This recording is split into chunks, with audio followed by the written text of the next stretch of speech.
Hey, Twin Cities, it's your girl, Glam Life Kim, and it is 2 after the 1 o'clock hour. And you know what time it is. It is time for Minneapolis 360 with one of my favoriteest people in the whole state of Minnesota, Mr. Anthony Taylor. How are you today, bro? Man, I feel good. First of all, time out, Minneapolis. You should see this sister, man, the way she looked today. Oh, you are You so came sweet. in here stunting, man. Looking like a superstar. Like a superstar that you are, my sister. So sweet. Thank you so You are much. one of my favoriteest people, too. How life treating you so far? You know what? Life is good. Plus, I see sunshine. And you know how I feel when the sun is shining. I It's know a that, great right? day. I know that. I was just talking to Glenn, and we was like, man, the sun is beautiful. Minneapolis, if you ain't got a chance to go outside, man, please step outside. If you're driving, you got an opportunity to roll your window down, Kim. It's a beautiful day. And like, I don't want to say it. I'm a big, firm believer of jinxing, right? Oh, yeah. So, I don't want to jinx myself, but I'm going to say it anyway, man. Spring is here, y'all. Spring is here. Oh, that's not a jinx. That's a good thing. That's a good thing. Spring is here. I know. We got to speak it into the atmosphere. That's right. Speak it into existence, y'all. And the thing about it, Minneapolis, I think one of the beautiful things about living in the city is that when it starts to turn green and people are outside, people's attitude just changes. It does. Right? You can be able to shed a few layers. You be able to take off your scully. You're able to put your scarf down. Mm-hmm. You ain't got to worry about dressing the kids in layers and all of that stuff, man. Your whole atmosphere, your vibe. Everything changes. It changes. So, hey, y'all, enjoy it if you can. And listen, one of the things I want to say again, welcome to Minneapolis 360. I am your host, Anthony Taylor, with the city of Minneapolis. Always my favorite time of the week is to come on KMOJ. It's a beautiful day outside. I feel good, y'all. I'm about to get some catfish after we done because I'm starving, Kim. Like I ain't ate all day. Oh, yeah. So Me too. go outside and get something to eat. So one of the things I think is important as we talk about this show is first of all, just a reminder, Minneapolis, just to treat everybody with kindness and respect and love if you can. If you can show, Kim, like a little bit of sensitivity, show some people some grace who may be having a bad day at the time. I think that's important, right? Yeah, it's okay to ask, like, are you okay? Are you okay? Yeah. And you know what, Kim, I think is important is just a hug goes a long way. A long, long way. It like releases some of that negative energy, I feel like. It do. Yeah. We got to really normalize like having mental health conversations. Absolutely. And I'm glad you said that. We may have to have a topic on that because I think a lot of people are coming out of the winter time feeling some type of way. I'm not a mental health expert, but I know what the coldness does to me. Yes. Mentally, right? Yep, me too. Me too. I have seasonal depression. 100%. It is real. 100%, y'all. And I got football depression too. So I'm just going to tell you, I don't know if that's a thing or not, but I got that too. You know what? I think that's a thing. Okay. All right. We're going to make it one. All right. Yeah. So y'all give somebody a hug today if you can. I'm going to get to it. It's only a half hour, y'all. And I love to kind of just frame, the day and how I'm feeling today. And one of the things I think is important, Minneapolis, is that we have a conversation about police oversight, right? So if we are talking about police oversight and being able to participate in some ways that you could help form or make changes to policy, some recommendations around police conduct or misconduct, so to speak. So I want to have a conversation with a person from the city. I think that'll be able to talk about that. There is a way, Minneapolis, that you can be involved in that. And it's called the Community Commission on Police Oversight. I have my main man, Russell, Director of Office of Police Conduct Review, to come on and kind of talk about it today. First time caller, new to the city. Want to bring him in, man, to give him his props and get him on. And listen, y'all, I'm gonna get him some hard questions. So let's see if he can stand up to the test. My man, Russell, welcome to Minneapolis 360. How you doing, bro? I'm doing great. Thank you for having me here, Anthony. I'm enjoying the spring weather as well. I'm definitely enjoying not having to fight my kids about bundling up every morning. So I'm right there with you. hey, man, that's a parent conversation. Like all the parents out there, they understand that, man. Just real quick, Russell, man, I had to put an undershirt on my son. He thought he was going to go outside in the short sleeve shirt. I'm like, no, man, you're not doing this today. We're not there yet. Not there yet. Say, Russell, introduce, Minneapolis to you, man. Tell us who you about, what you do for the city. Yeah, thank you so much. Yeah, again, my name is Russell Fujisa. I'm the director of the Office of Police Conduct Review, which actually falls in the Department of Civil Rights here in the city. Broadly, our office is tasked with receiving and investigating, as you said, allegations of police misconduct that are made by members of the public.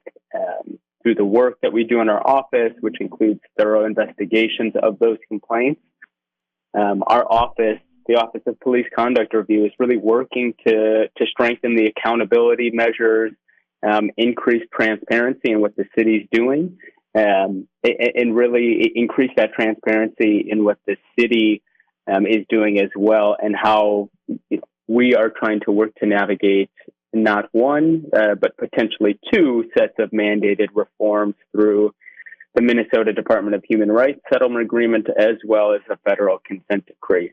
And I know there are some question marks around the consent decree, so we're still waiting to see, but I know the city is going to move forward in every effort and in every way possible, sort of regardless of what the decision is.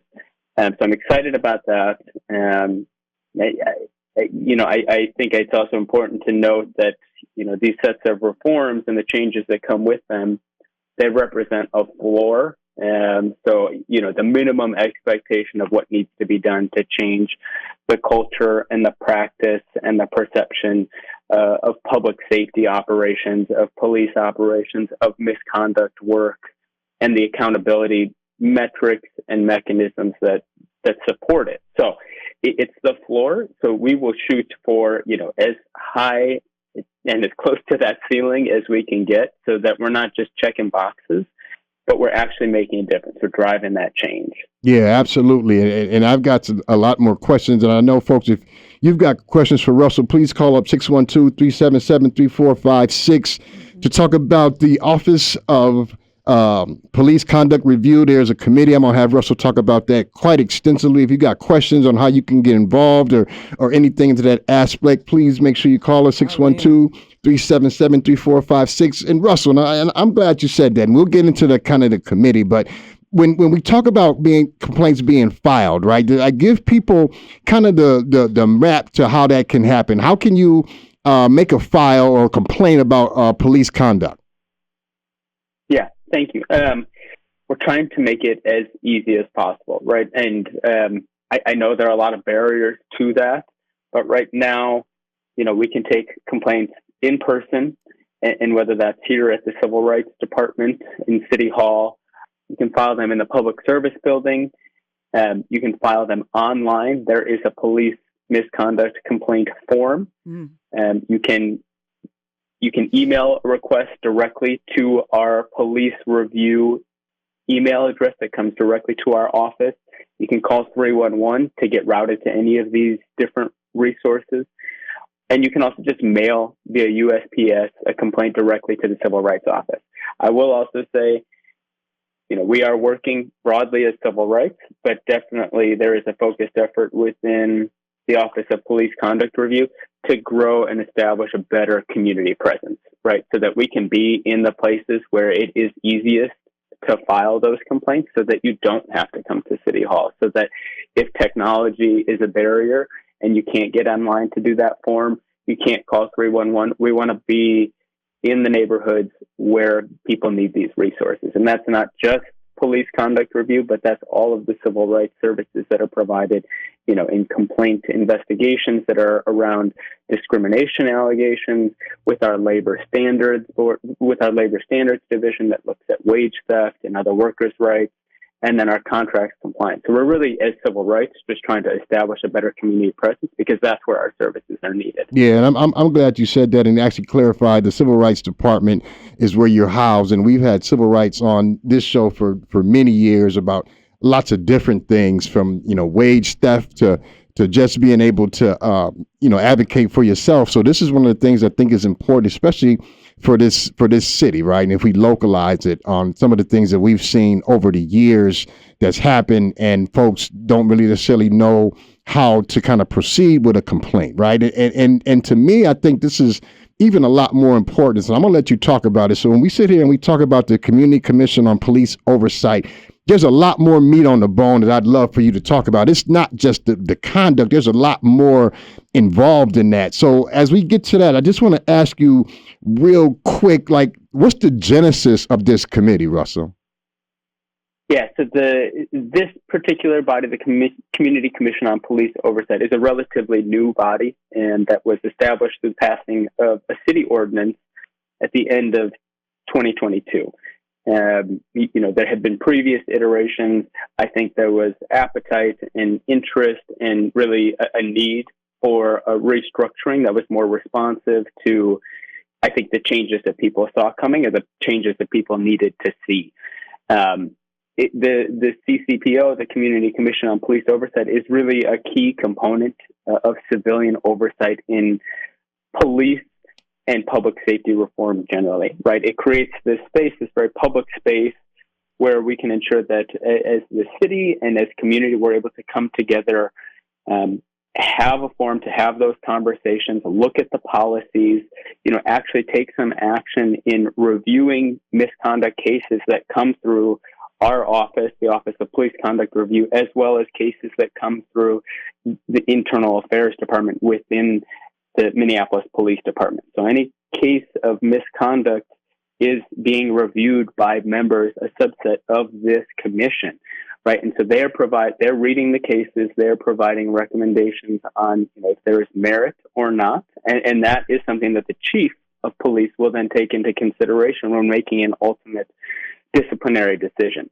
So we're trying to establish lots of accountability through the process. It obviously starts with us being able to take a complaint from the public, thoroughly investigating that, having a member of this commission sitting on a panel review those cases and really provide their perspective as a representative of the community. And I think that's a key component as being part of this commission, right? You can review those cases, you can advise on policy, you can do community engagement so that it is a representative body of the city and of the voice of the people.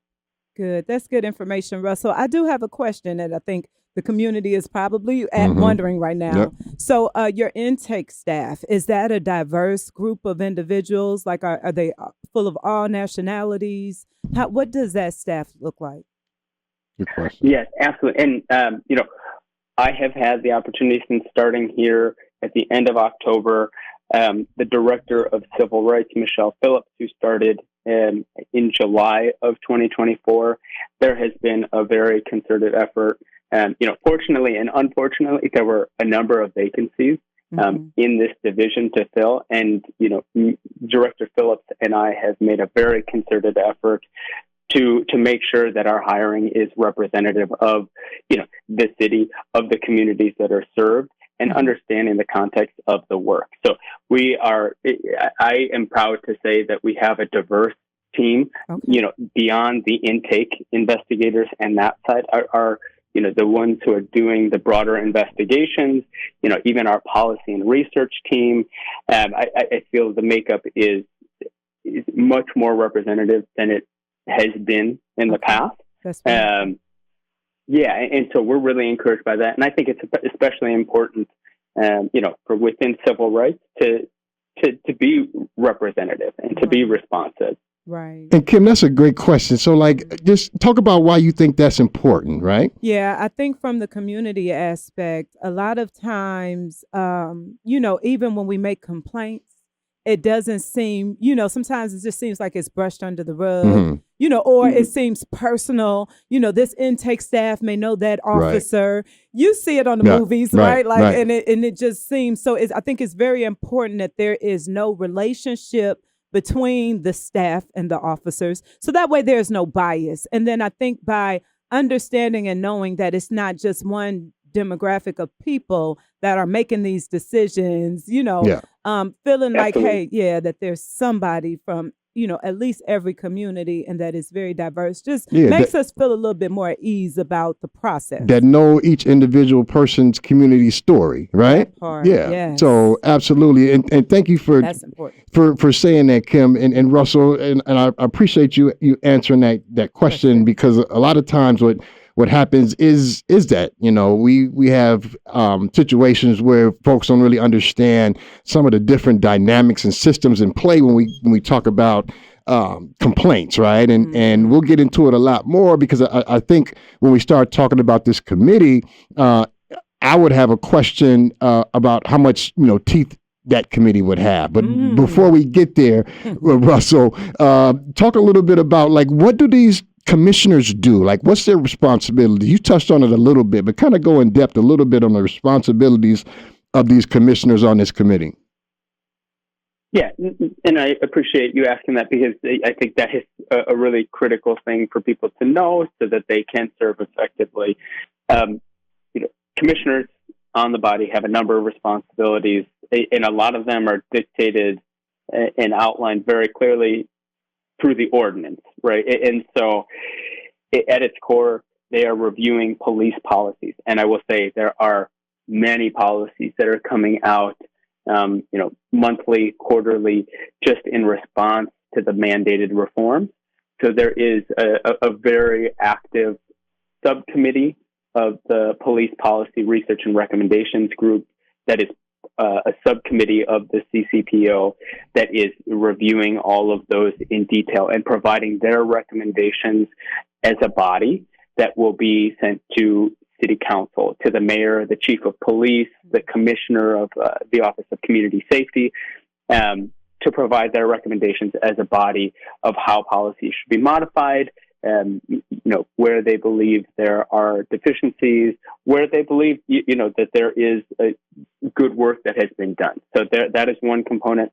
They, as I mentioned previously, they participate in police misconduct review panels, in which they make recommendations to the police chief on, whether or not a case has merit or not in alleged misconduct against an officer. And I Anthony, to your question about like having teeth, right? They're not necessarily, they're making recommendations on this panel, but it is important to know that, if there is consistent, conflict between the recommendations provided by the panel and the chief's decision, that is, that does not go unnoticed or unseen or undiscussed, right? And so that's, I think, that process of accountability and transparency that I was talking about, that, these are critical decisions and critical recommendations that are made, because one, they represent, the voice of the communities that they serve, these individual commissioners,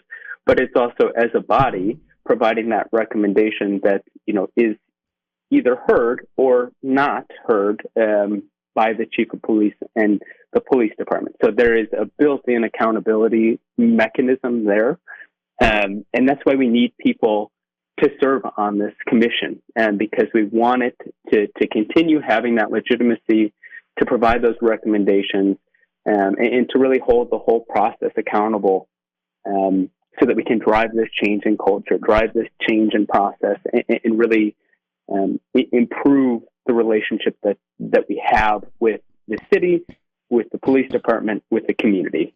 Yeah, and thank you for answering that, Russell. Like, I wasn't trying to put you on the spot, right? But if I sit here and I put on my community member hat, that's a question that I would want to ask, right? So if the city of Minneapolis is asking, folks to be a part of this committee, to make recommendations for change in policy, procedure, any type of things that could help, affect change, I would ask, how much does my recommendations play in a factor into these? Because I think we've seen a lot of times in our city where we've asked folks to participate, to weigh in for input, right? And a lot of times it doesn't get necessarily, taken serious, right? And I can just think here recently with the kind of the design for 30th in Chicago, right? So we've had a lot of folks who gave out their input, and ultimately some of those recommendations weren't followed. So, I wasn't trying to Jerry Springer you, bro. I just wanted to make sure that you understood that,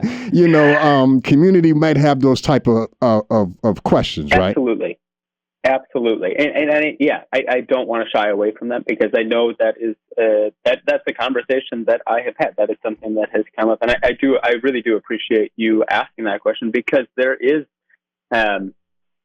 there is teeth in the commission and the work that they do. And I will also say, in terms of the policy work, they are meeting with the Minneapolis Police Department implementation team that is developing those. So there really is a collaboration there. That is a place where the voice of the community can be communicated, and it is being heard, and it is being incorporated into policies that are changing policing here in Minneapolis. So I appreciate you asking that question for sure. That's good. I just want to encourage, the city of Minneapolis, those who are the North Siders and the Right. St. Paulians, anybody Right. that's listening right now, if you have any questions, please call in. The number is 612-377-3456. Again, that's 612-377-3456.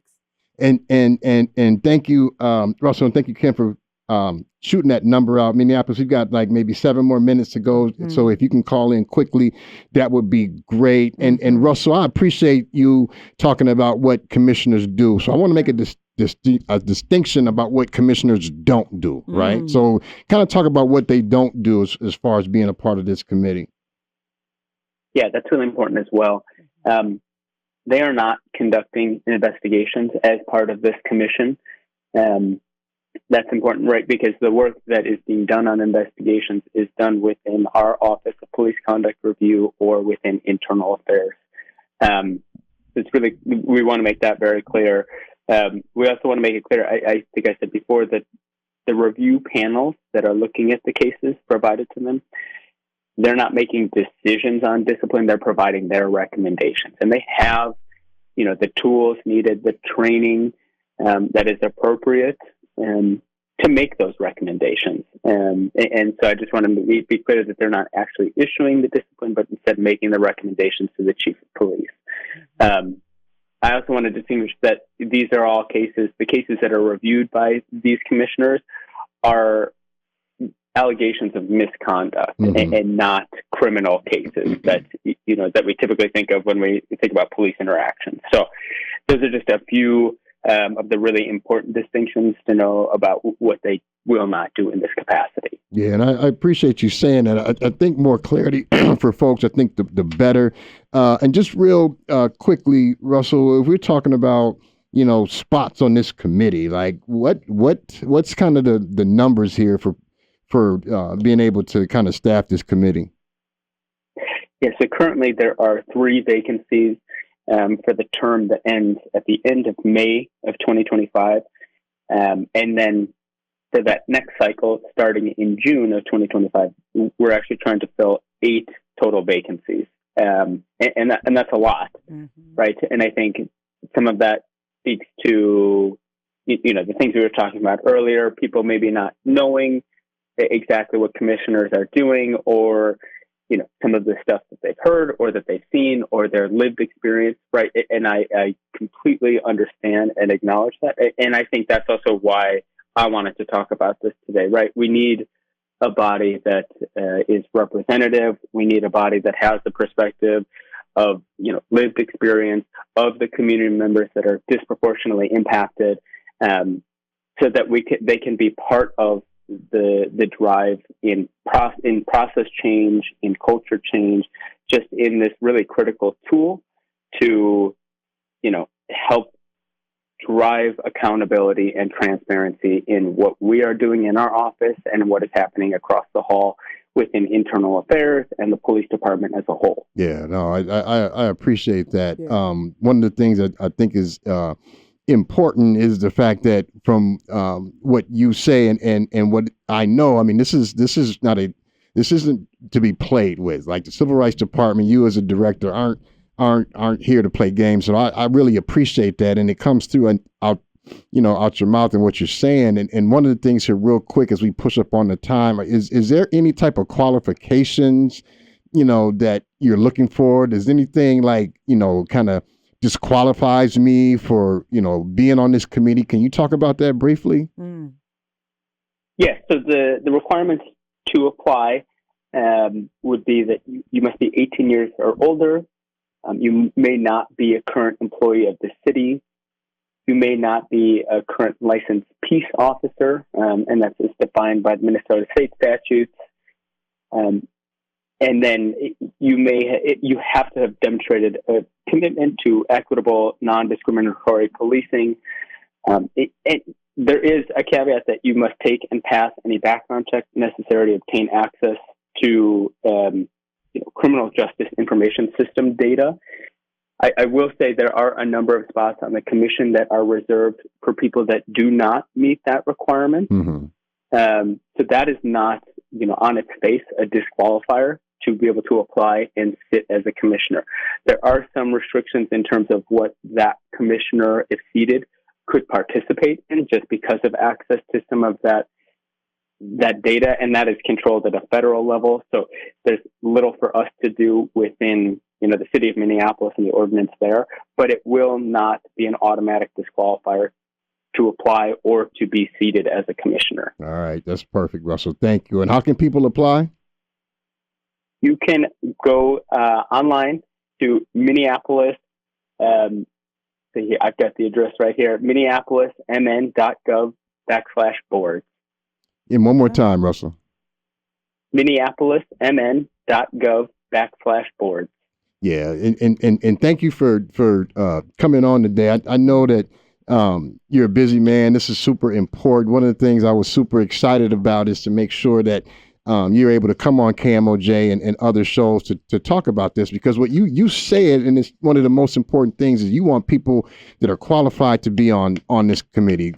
Kim talked about diversity in the intake process, and I think that's important. So again, Minneapolis, if you are thinking about or wanting to apply to be on this committee, is minneapolismn.gov/boards to be on this commission with these slots. So, hey, Russell, I appreciate your time. We're running up against the clock. First timer, I got first timer question for you. I'll put you on the spot, man. You got about 30 seconds to answer this question. 30 seconds, Kim. If you had 2 tickets to see anybody in concert, dead or alive, who would it be? Who is it going to be? Oh, man. 30 seconds, Russell. Oh, man. Oh, you really put me on the spot there. Yeah. Just all that I can think about is kids' concerts, because my kids, the music my kids play all the time. And I'm embarrassed to say, but I would probably take my kids. I would probably just send my 2 older kids to go to a Raffi concert. Got it. I love it. He's a father. Yeah. He's a good father. Yeah, he's a real dad. He didn't put his interests first. He put the kids first. Yep, that's good. That's good. Good answer, Russell. Good answer. I appreciate you, man. I look forward to maybe having you on in 2025 to even just give some updates on the committee. But hey, appreciate you coming, man. Have a great rest of your day, and we'll talk soon. Yes. Thank you, Russell. Thank you. Thank you both. Thank you so much. All right. Have a good day. Thank you, too. Yeah, that's a big deal. It's like hopefully people can come and be a part of that. And I'm glad he had talked to him about, answer some of those questions. Yeah, like we needed to know. People want to know if their recommendations are going to matter. Yeah. That part. Yeah. So I'm glad to hear, though, that the city does have a diverse group of especially intake staff. So those reviewing it. So I think that helps make us feel just a little bit. We'll see how it goes. Just a little bit better. Right. Hey, good to see you.